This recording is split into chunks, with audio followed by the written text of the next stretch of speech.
નમસ્કાર વિદ્યાર્થી મિત્રો। ધ્યેય વગરનું માનવીનું જીવન સુકાન વગરની હોડી જેવું છે। એટલે કે હોડી દરિયામાં તો છે પણ એનું દિશા નક્કી નથી, એનું ધ્યેય નક્કી નથી કે મારે ક્યાં કિનારે પહોંચવું છે। એવી રીતે જેમ હોડીની દિશા અથવા એની દિશા જે હોય છે દરિયાની અંદર, એવી જ રીતે માનવીના જીવનમાં જો ધ્યેય ન હોય તો માનવીનું જીવન પણ કેવું હોય છે, કંઈક એવું જ હોય છે। નમસ્કાર, હું કુંભાણી ભગવાન સ્વામિનારાયણ ગુરુકુળમાંથી આ યુટ્યુબ ચેનલની અંદર આપ સૌનું ફરી વખત હાર્દિક સ્વાગત કરું છું। અને 11 આર્ટ્સની અંદર મનોવિજ્ઞાનમાં ગયા વિડીયોની અંદર આપણે મનોવિજ્ઞાન તરીકે એનો અર્થ, એની વ્યાખ્યા અને એના થોડાક મુદ્દા જોયા હતા। આજે આપણે જોવાનું છે મનોવિજ્ઞાન એક વિજ્ઞાન તરીકે તો છે પણ એના ધ્યેય શું છે। જે માનવીના જીવનમાં ધ્યેયનું મહત્વ છે તેમ મનોવિજ્ઞાનના પણ કેટલાક ધ્યેયો છે। તો એ ધ્યેયો વિશે આપણે આજે વિસ્તૃત માહિતી મેળવીશું કે એનું ધ્યેય ખરેખર શું છે। તો આપણે જોઈએ કે ભાઈ મનોવિજ્ઞાનના ધ્યેય વિશે આજે આપણે સૌપ્રથમ માહિતી મેળવવાની છે। અને એનું પ્રથમ ધ્યેય છે વર્ણન। વર્ણન એટલે બધાને ખ્યાલ છે કે ભાઈ વિષય વસ્તુ એ માનવ વર્તન છે। મનોવિજ્ઞાનનું જે વર્ણન જે છે અથવા મનોવિજ્ઞાનનું ધ્યેય પેલું શું છે, વર્ણન કરવાનું। અને મનોવિજ્ઞાનનું વિષય વસ્તુ શું છે, વર્તન। એટલે કે માનવીના વર્તન વિષય વસ્તુ વિશે અભ્યાસ કરવાનું મનોવિજ્ઞાનનો વિષય છે।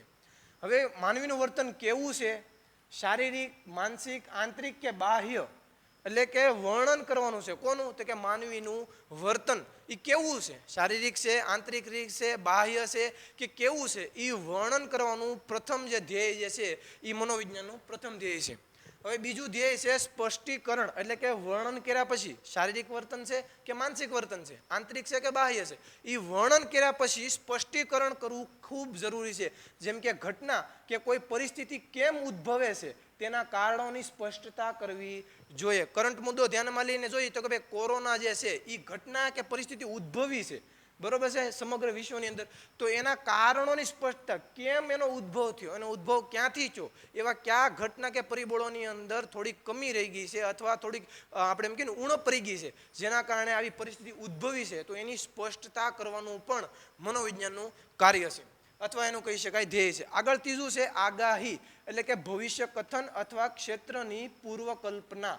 બધાને ખ્યાલ છે આગાહી એટલે શું, તો કે ભાઈ જે ઘટના હજી બનવા નથી પામી અને બનવાની છે એના વિશે અગાઉથી આગાહી કરવી અથવા પૂર્વકલ્પના કરવી, એ મનોવિજ્ઞાનનું ધ્યેય છે। હવે કેવી રીતે, આપણે હમણાં જ કરંટ મુદ્દો લીધો કે ભાઈ કોરોના જે છે એ ઘટના કે પરિસ્થિતિ આખા વિશ્વની અંદર દયનીય હાલતમાં ઉદ્ભવી છે। તો એ પરિસ્થિતિ ઉદ્ભવી છે, એના કારણોની સ્પષ્ટતા આપણે કરી કે કેવી રીતે ઉદ્ભવી છે, એની પાછળના કારણો ક્યાં જવાબદાર છે, તો એની પાછળનું આગાહી કરવાનું પણ મનોવિજ્ઞાનનું કાર્ય છે। કે ભાઈ મનોવિજ્ઞાન આગાહી કરી શકે કે ધીમે ધીમે આ રોગ જે છે એ ચાઇનાની અંદર વુહાન સિટીમાં ભલે નીકળ્યો પણ ધીમે ધીમે ભારતમાં પણ પોગવાનું આની શક્યતા છે અથવા ગુજરાતમાં પણ પોગવાની એની શક્યતા છે। તે માટેના તમારા એટલે કે આપણા અસરકારક પગલાં ક્યાં છે જેથી કરીને આ રોગ જે છે અથવા રોગચાળો જે છે અટકાવી શકાય, તો એની પણ પૂર્વકલ્પના કે ભવિષ્ય કથન આપણે કરવું પડે અથવા મનોવિજ્ઞાન કરે છે। કારણ કે વર્ણન કરે છે, પછી સ્પષ્ટીકરણ કરે છે અને પછી એની આગાહી કરે છે, એટલે કે ભવિષ્ય કથન કરે છે। આગળ આપણે જોઈએ નિયંત્રણ। હવે મનોવિજ્ઞાનનું ચોથું ધ્યેય છે મનુષ્યની મુશ્કેલી, ચિંતા કે પ્રતિકૂળતા વગેરેને હલ કરવાનું છે। હલ કરી અને પ્રયત્નમાં મળેલી સફળતા એટલે નિયંત્રણ। નિયંત્રણ એટલે શું, એટલે કે આપણે કોરોનાનું જે હમણાં જ તાજું ઉદાહરણ લીધું છે કે ભાઈ કોરોના જે છે એ ક્યાંથી ઉદ્ભવ્યો, એનું કારણો આપણે જોયા, એટલે કે એનું ધ્યેય શું છે, સ્પષ્ટીકરણ। પછી આગાહી શું કરી કે ભારતમાં પણ આવવાની શક્યતા છે, ગુજરાતમાં પણ મહામારી ફેલાવાની શક્યતા છે, તો એના માટે અસરકારક પગલાં ક્યાં લેવા, તો એનું કીધું છે નિયંત્રણ। એટલે કે કોરોનાની પરિસ્થિતિને નિયંત્રણ કેમ કરવું છે એની ઉપર।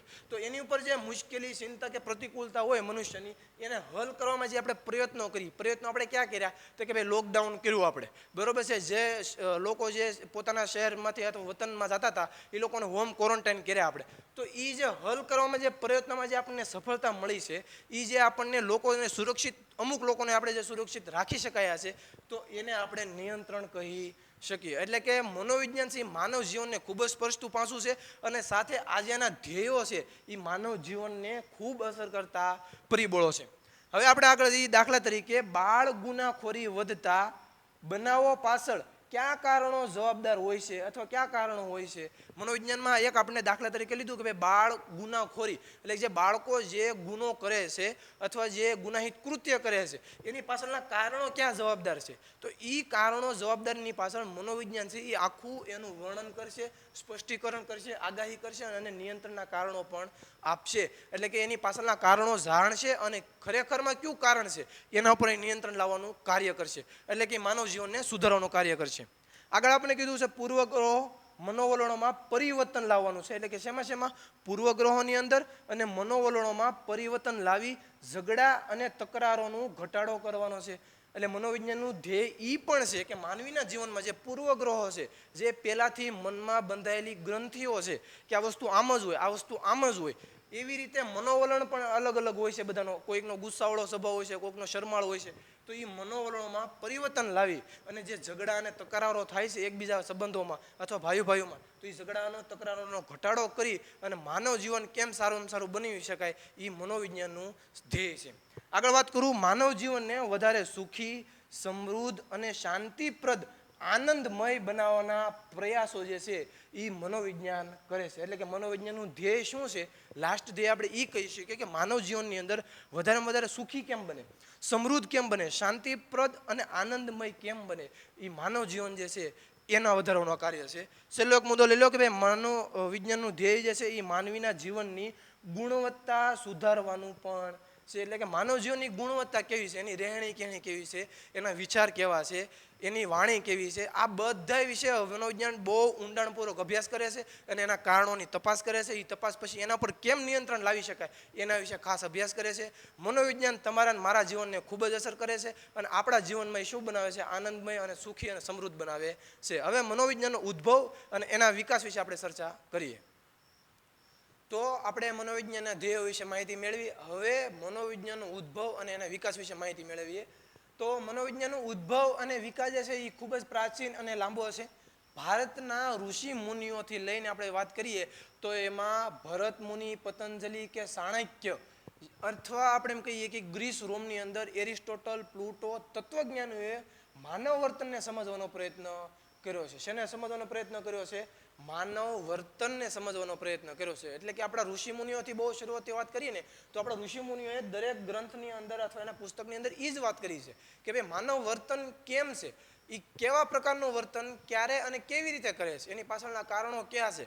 તો ગ્રીસના રોમની અંદર પણ અમુક એરિસ્ટોટલ ને પ્લુટોના જે તત્વજ્ઞાન હતું એને પણ આ વિશે અભ્યાસ કર્યો. અને આગળ વાત કરીએ કે 1600માં તાત્વિક પ્રશ્નોની ચર્ચા જે છે એ ફરીથી શરૂ થઈ, જેમાં મન અને બુદ્ધિ વિશે પણ ચર્ચા કરી. આગળ વાત કરું કે વુન્ટ, મનોવિજ્ઞાનના વૈજ્ઞાનિક પિતા તરીકે અહીં વુન્ટ જે છે, વિલ્હેમ વુન્ટ એ ઓળખાય છે. વ્યવસ્થિત અને પ્રયોગાત્મક સ્વરૂપ આપવાનો યશ એ વુન્ટના ફાળે જાય છે. એટલે કે મનોવિજ્ઞાનમાં જે વૈજ્ઞાનિક જે પદ્ધતિઓ હતી ને એને વ્યવસ્થિત અને પ્રયોગ દ્વારા, એટલે કે પ્રયોગાત્મક સ્વરૂપ આપવાનો જે યશ અથવા ફાળો જે છે એ વિલ્હેમ વુન્ટ, એટલે કે જે મનોવિજ્ઞાનના જે પિતા છે એના ફાળે જાય છે. વુન્ટ અને તેના સાથીદારોને રચનાવાદી તરીકે પણ ઓળખવામાં આવતા. એટલે કે વુન્ટ અને એના સાથીદારોએ જે પદ્ધતિ અપનાવી, જે પ્રયોગો કર્યા છે, એ લોકોને રચનાવાદી તરીકે ઓળખવામાં એ સમયની અંદર આવતા હતા. આગળ વાત કરીએ, આ પદ્ધતિ બીજા મનોવૈજ્ઞાનિકોએ ન સ્વીકારી. એ પાછળનું કારણ તો કે કારણ આપણે એટલું જ કહી શકાય કે કારણ કે બીજા દ્વારા ચકાસી શકાતી નથી. આ પદ્ધતિ છે ને એ બીજા દ્વારા ચકાસી શકાતી નથી. આપણે ખુદ જ આપણા માટે ચકાસી શકીએ. કોઈ બીજો વ્યક્તિ મારા દ્વારા એ ચકાસી શકે નહીં. એટલે આ પદ્ધતિ બીજા વૈજ્ઞાનિકોએ શું કરી? અપનાવી નહીં. એટલે કઈ પદ્ધતિ? રચનાવાદી પદ્ધતિ. એ કોણે કરી હતી? વિલ્હેમ વુન્ટ અને એના સાથીદારોએ. તો આ પદ્ધતિ જે છે એ બીજા વૈજ્ઞાનિકોએ ન સ્વીકારી. કારણ એટલું જ નીકળ્યું કે એ બીજા દ્વારા ચકાસી શકાતી નથી. આગળ વાત કરીએ તો બીજી પદ્ધતિની જરૂરિયાત ઊભી થઈ. હવે બીજી પદ્ધતિની જરૂરિયાત ઊભી થઈ એમાં વિલિયમ જેમ્સ કેમ્બ્રિજ મિચ્યુટમાં, એટલે કે અમેરિકાની અંદર પ્રયોગશાળા જે છે એ એણે સ્થાપી બીજી પદ્ધતિ માટે. માનવી તેના કામ પાર પાડવા માટે વાતાવરણ સાથે કેવી રીતે વર્તે છે તેનો અભ્યાસ આ વિલિયમ જેમ્સની પદ્ધતિમાં કરવામાં આવ્યો. એટલે આ અભિગમને કાર્યવાદી અભિગમ તરીકે પણ ઓળખવામાં આવે છે. એટલે આપણે કહી શકાય કે ભાઈ વિલિયમ જેમ્સે જે કેમ્બ્રિજ મેસેચ્યુટ્સમાં પ્રયોગશાળા સ્થાપી એની અંદર માનવી જેનું કામ પાર પાડવા માટે, એટલે કે માનવી કામ કરવા માટે કેવી રીતે વાતાવરણનો ઉપયોગ કરે છે, વાતાવરણ સાથે કેવી રીતે વર્તે છે, બરોબર, તે પદ્ધતિ એણે અમલમાં આવી અને એ પદ્ધતિને કાર્યવાદી પદ્ધતિ તરીકે ઓળખી શકાય. આવી રીતે બીજા ઘણા બધા વૈજ્ઞાનિકોએ ઘણી બધી પદ્ધતિઓ આપી છે અને એ પદ્ધતિઓ વિશે આપણે વિગતવાર ચર્ચા કરીએ. તો આપણે અલગ અલગ મનોવૈજ્ઞાનિક જે પદ્ધતિ હતો અને એના અભિગમો હતા એના વિશે શરૂ કર્યું હતું આપણે અને સમજ્યા હતા. પણ હવેથી આપણે ઉદ્ભવ અને વિકાસ જે છે એ આખો જે સાઠ સ્વરૂપે આપણે સમજવો હોય તો કેવી રીતે સમજી શકાય. શરૂઆત આપણે કરી હતી કે ભાઈ ભારતના જે ઋષિ મુનિઓ છે જેમાં ભરત મુનિ, પતંજલિ, ચાણક્ય અને ગ્રીસ રોમની અંદર જે છે એરિસ્ટોટલ અને પ્લુટો. તો આજે લોકોએ માનવ વર્તનને સમજવાનો જે પ્રયત્ન કર્યો હતો તે ખાસ જોવાલાયક છે અને એના પુસ્તકોમાં આપણને મળે છે. અને ખાસ એનું વિષય વસ્તુ છે માનવ વર્તન. અને એના પછી વિલ્હેમ વુન્ટ, મેં આપણને જણાવ્યું હતું કે ભાઈ વિલ્હેમ વુન્ટ જે છે એ શું છે તો કે ભાઈ વૈજ્ઞાનિક મનોવિજ્ઞાનના પિતા છે. અને સાથે સાથે એણે જે અભિગમ આપ્યો હતો એ રચનાવાદી અભિગમ તરીકે ઓળખવામાં એને આવતો હતો, રચનાવાદી અભિગમ તરીકે. હવે આ વિલ્હેમ વુન્ટે માનવ વર્તનની અંદર એણે રચનાવાદી અભિગમ આપ્યો, મનોવિજ્ઞાનના વૈજ્ઞાનિક તરીકે આપણે ઓળખાતા હતા. હવે આગળ એણે કીધું કે ભાઈ વિલ્હેમ વુન્ટ પછી મનોવિજ્ઞાનના ઉદ્ભવ અને વિકાસની અંદર આવ્યો છે વિલિયમ જેમ્સ. હવે એ માનવીના વાતાવરણ અને કાર્ય પાર પાડવા સાથે, એટલે કે માનવી જે છે એ વાતાવરણ સાથે કાર્ય પાર પાડવા સાથે કેવી રીતે કાર્ય કરે છે, એટલે કે માનવી પોતાનું કાર્ય કરવા માટે વાતાવરણ સાથે કેવી રીતે સંયોજાઈને કાર્ય પાર પાડે છે તેના વાદ ઉપર, એટલે કે કાર્યવાદી અભિગમ તરીકેનો અભિગમ જે છે એ ઓળખાય છે. એટલે કે વિલિયમ જેમ્સ છે એના પછી એણે આપ્યું છે કાર્યવાદી અભિગમ. તો એ કાર્યવાદી અભિગમ છે એ માનવી અને એના વાતાવરણ સાથે કેવી રીતે કામ પાર પાડવું તેના વિશે ખાસ એ જણાવે છે. આગળ આપણે વાત કરીએ વર્ધીમર, કોહલર અને ફોકકનો. હવે એ લોકોએ બધાએ થઈ અને સમષ્ટિવાદનો જે છે એ અભિગમ આપ્યો. હવે સમષ્ટિવાદની અંદર એણે કીધું કે પ્રત્યક્ષીકૃત અનુભવ, એટલે કે જે તમે જોવો છો વાતાવરણની અંદર અને તમે જે જોઈને શીખો છો એ જ મુખ્ય છે. એટલે કે એને સમષ્ટિવાદી અભિગમ કહી શકાય, પ્રત્યક્ષીકૃત અનુભવ. એટલે કે આપણે જે જોઈએ છીએ, જે આપણે જાણીએ છીએ અથવા જે સાંભળીએ છીએ તે જ ખરેખર સત્ય જે છે, અને એ અભિગમ એણે આપ્યો. પછી આપણું મન હોય કે પછી બાહ્ય આપણી બુદ્ધિ હોય. તો એ લોકોએ સમષ્ટિવાદનો અભિગમ આપ્યો. અને એની સાથે આપણે એની પછી આગળ, એટલે કે જ્હોન વી વોટસન, એટલે કે જ્હોન બી વોટસન, આપણે એને જે બી વોટસન તરીકે પણ ઓળખી શકાય શોર્ટમાં. હવે એ જે બી વોટસને રચનાવાદીનો શું કર્યો, એનો વિરોધ કર્યો. રચનાવાદી અભિગમ જે છે એ આંતરિક જે છે, એટલે કે આંતરિક આપણું જે મન ને શરીર જે છે એના ઉપર હતું. તો એ રચનાવાદીનો અભિગમ જ્હોન બી વોટસને વિરોધ કર્યો કે ભાઈ મન તો કંઈ જોઈ શકાતું નથી, એને કાંઈ પરખી શકાતું નથી, બીજાના મનમાં શું ચાલતો હોય એ આપણને પણ ખબર ન પડે. તો એના બદલે એણે શું કર્યું તો કે ભાઈ વર્તનવાદનો અભિગમ જે છે એ જ્હોન બી વોટસને આપ્યો. શેનો આપ્યો? વર્તનવાદનો અભિગમ જે બી વોટસને આપ્યો. હવે એણે એમ કીધું છે કે મન અને ચેતનાનો એણે વિરોધ કર્યો હતો. મન અને ચેતના એટલે કે રચનાવાદી કોણ હતું? વિલિયમ વુન્ટ. અને એણે સાથે એના જે વૈજ્ઞાનિકો હતા એ સ્કિનર અને ટોલ્મી અને ગ્રંથિ.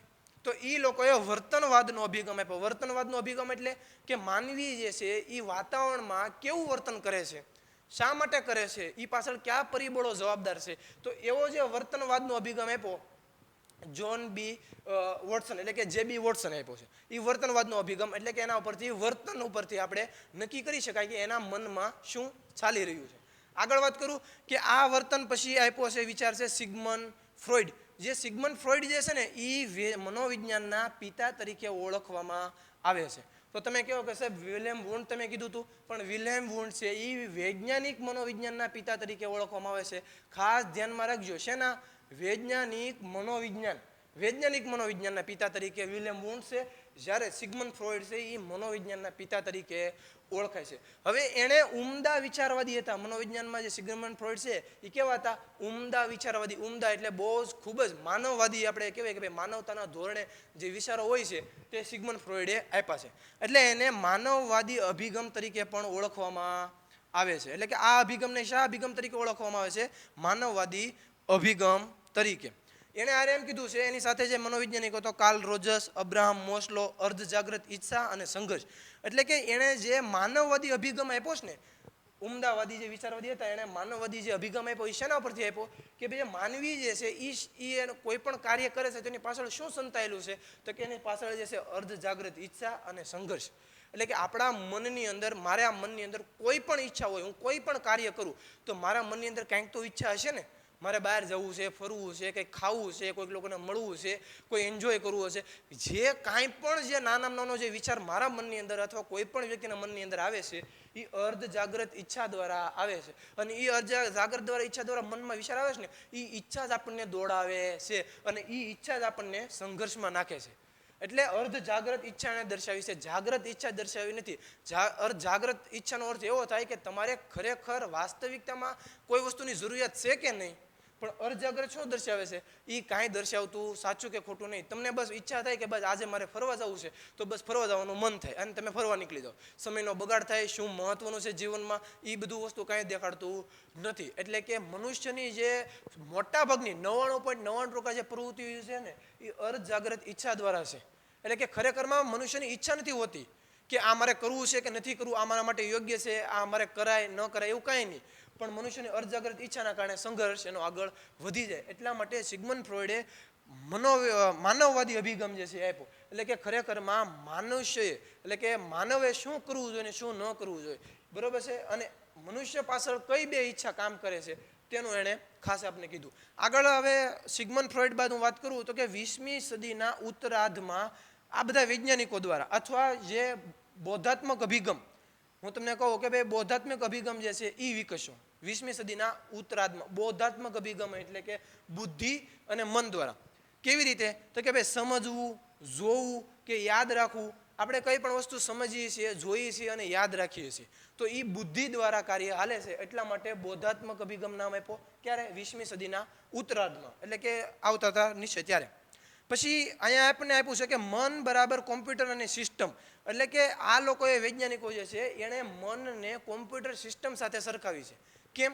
કારણ કે માહિતી સ્વીકારે છે. આપણું મન જે છે એ આજુબાજુમાં કોઈ પણ વાતાવરણમાં જે પણ માહિતી મળે મન સ્વીકારે છે. હા, બરોબર છે. સંગ્રહ કરે છે. આપણે યાદ પણ રાખીએ છીએ આપણું ઘર ક્યાં છે, આપણું ફેવરિટ ખાવાનું શું છે, આપણી સ્કૂલ ક્યાં છે, કેટલું સમયનું વેકેશન પડ્યું છે, ક્યારે રજા આવે છે, બધું યાદ રાખે છે. તો એવી રીતે સંગ્રહ કરે છે. માહિતી બદલે પણ છે.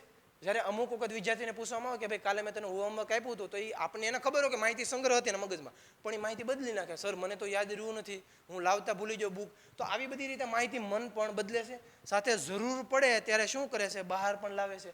જ્યારે જરૂર પડે છે ત્યારે એ માહિતીનો બહાર લાવે, એટલે કે એક્ઝામની અંદર જ્યારે જરૂર પડે છે ત્યારે મનની અંદર સંગ્રહ કરેલી માહિતીનો શું કરે છે? તે બહાર લાવે છે. એટલે કે એક પ્રકારે એને